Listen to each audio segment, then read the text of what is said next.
Today broke me. I honestly don't know how many more days like this I can take, but right now I feel closer to quitting than I ever have since leaving my job to pursue this dream. I'm scared, I'm embarrassed, I'm devastated, and honestly, I couldn't feel more like a failure. The hardest part isn't the money I lost today. It's thinking about my wife and kids and the feeling of letting them down.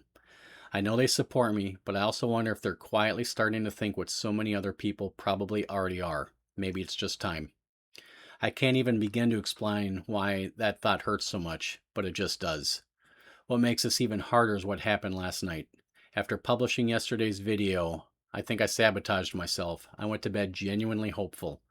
For the first time in 15 or 16 months, I felt completely content and relaxed. I honestly believed I might finally be figuring this out.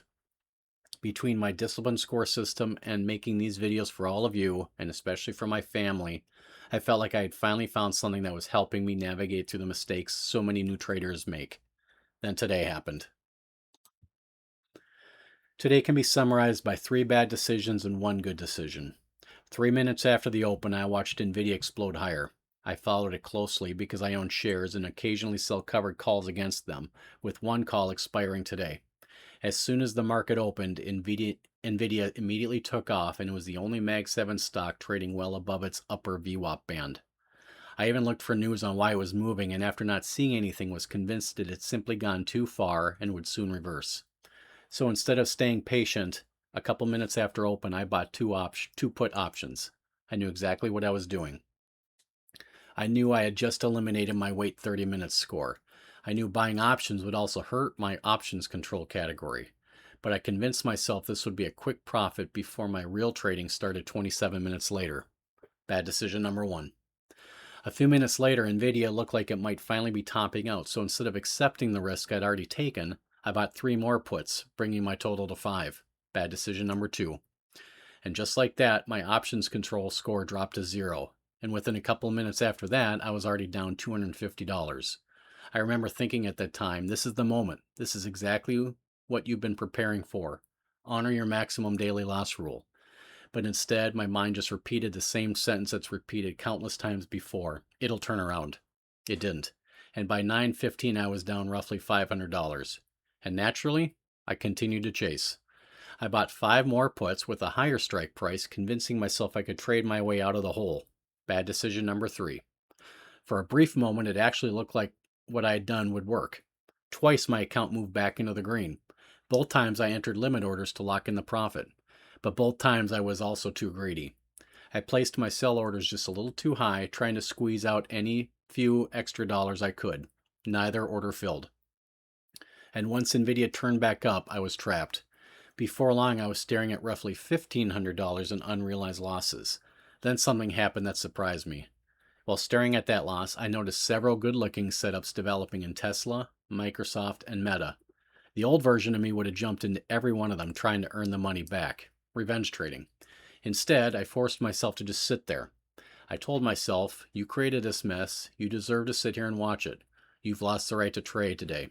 Finally, my first good decision. Whether those setups would have worked or not is completely irrelevant. For the first time, I refused to revenge trade. That may have been the only disciplined decision I made all day. I was completely defeated. I was dreading making this video, and I was dreading telling my wife what had just happened. Today feels like one of the lowest points in this entire project. I gave myself a discipline score of 3.5, but even that feels generous. The only reason it isn't even lower is because I gave myself 10s for position sizing, position count, and single name focus. Once the options trade went bad, I refused to make things even worse by jumping into stocks. I also gave myself a 5 for emotional control, not because I handled my emotions well, which I clearly did not, but because once I realized the hole I dug, I stopped myself from digging it even deeper. Everything else, zeros. The $1,500 hurts, but what hurts even more is realizing this wasn't the disciplined trader I was so convinced I was becoming just last night. For the first time since starting this project, I spoke with my wife before recording this video. Half of me wanted her to hear it from me directly instead of through YouTube. The other half just needed my best friend. Not surprisingly, while today's setback caught her off guard too, she was compassionate, encouraging, and as loving as ever. Today's Friday, and early next week I'll be out of town for a funeral. Originally, I'd planned on bringing my computer so I could trade while I was gone. I don't think I'm going to do that anymore. Instead, we're going to take at least a few days away from the markets and reset. My wife actually suggested taking the entire week off. And she's probably right. The only thing I'm wrestling with is whether too much time away creates a different problem by making me fearful of getting back in. I honestly don't know yet.